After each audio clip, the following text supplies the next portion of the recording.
Glory to Jesus Christ. I'm Father Photius Avant, and welcome to Great Lent in the Orthodox Church. Today we explore the commemoration for the third Sunday in Lent, the veneration of the cross. Here we are halfway through the fast. Many of us are really feeling the burn. The lack of dairy and meat in our diets is making some of us a little cranky.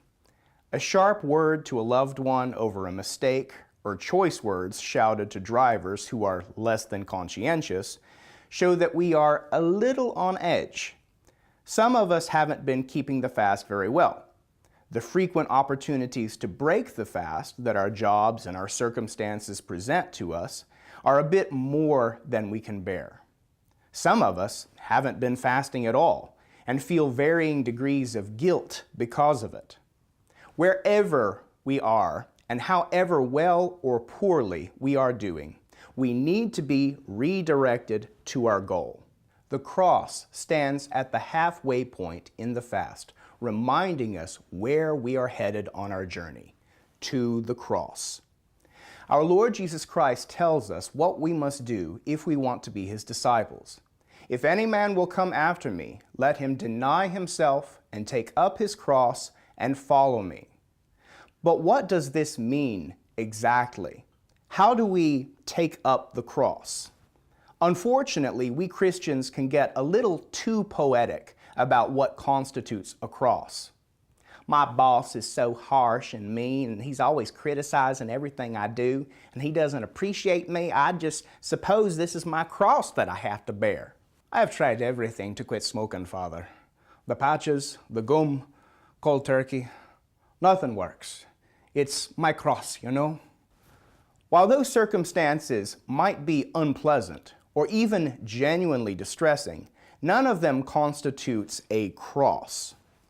So what does Christ mean when He says that it is necessary to take up the cross if we wish to follow Him? Consider our Lord's original audience, Jews living in first century Judea, a conquered province of the Roman Empire. Jews knew the reality of the cross only too well. Tiberius Caesar sat on the imperial throne in Rome, and he did not tolerate dissent. While he was able to control the masses with bread and circuses, up to a certain degree, fear and intimidation provided the rest of the control he needed. Very often, the roads between cities were lined on either side by crosses with naked victims hanging from them. Some of the crucified would be suffering the final agonies of asphyxiation. Some were dead and in various states of decomposition. The message Caesar sent was clear: do as you are told, or else. It is this cross which our Lord took upon Himself, which He says we also must take up if we wish to follow Him. However, we are not taking our crosses and following Him simply to watch Him be crucified.